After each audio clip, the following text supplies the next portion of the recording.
শেষ হচ্ছে দীর্ঘ প্রতীক্ষা। সুন্দরবনের দুবলাচরে আজ থেকে শুরু হলো মাছ আহরণ ও শুটকি প্রক্রিয়াজাতকরণের মৌসুম। ২৬ অক্টোবর থেকে আগামী বছরের মার্চ পর্যন্ত চলবে এই মৌসুম। শনিবার সকাল থেকেই সাগরে পাড়ি জমিয়েছেন উপকূলের হাজারো জেলে।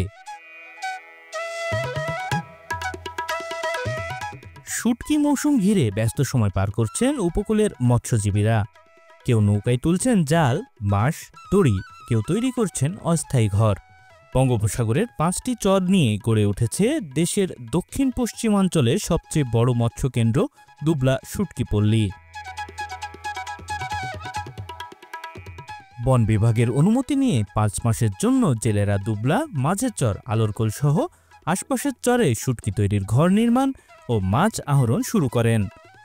এখানে তৈরি হয় লইট্টা, ছড়ি, চিংড়ি, রূপচাঁদা, চাভা সহ প্রায় ১০০ প্রজাতির মাছের শুটকি। আমরা দুবলায় যাবো সেজন্য রওনা হয়েছি।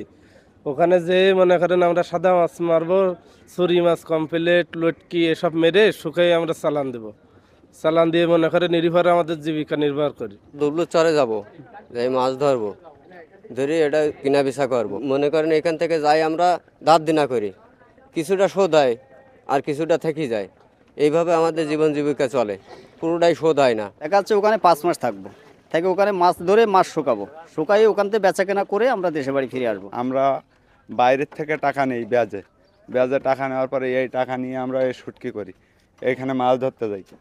মাছ ধরতে যাওয়ার পরে আমাদের ওইখান থেকে জলদস্যু ওঠাই নিয়ে যায় নদীর থেকে ওঠাই নিয়ে আমাদের কাছে পণ দাবি করে। আমরা এই টাকা না দিতে পারার কারণে অনেক সময় আমাদের লোকজনকে মারধরও করে, যার কারণে আমি সরকারের কাছে বিনীতভাবে আবেদন করছি যে আমাদের নিরাপত্তার জন্য আর সুস্থভাবে মাছ ধরতে পারি। সেখানে আমরা ৫ মাস থাকবো, সেই জন্যই রওনা হয়েছি। সাদা মাছ মানে কমপ্লিট মাছ, ফেসা মাছ, ছুরি মাছ, লট্টি মাছ, এইগুলো ধরে শুটকি করবো। শুটকি করে আমরা সেটা পাঠাই দেবো। তবে অন্যান্য বছরের মতো এবারও দস্যু আতঙ্ক আর প্রাকৃতিক দুর্যোগের শঙ্কা নিয়েই সাগরে নামছেন তারা।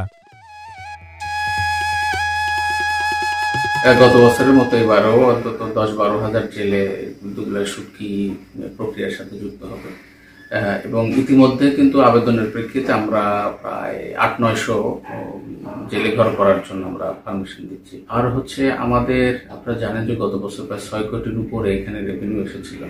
তো আমরা কিন্তু এবার আরেকটু বেশি টার্গেট নিয়ে এগোচ্ছি। আমরা ৭-৮ কোটির আমরা টার্গেট নিয়ে আমরা কাজ করছি এবং সেভাবে পরিমাপ করে আমরা সরকারের আদর্শ আদায় করতে পারি। আমরা এই যে আইন শৃঙ্খলার ব্যাপারে আমরা যথাসাধ্য চেষ্টা করবো। আমরা সেখানে আগ্নেয়াস্ত্র রাখবো, আমাদের স্টাফরা আগ্নেয়াস্ত্র নিয়েই থাকবে।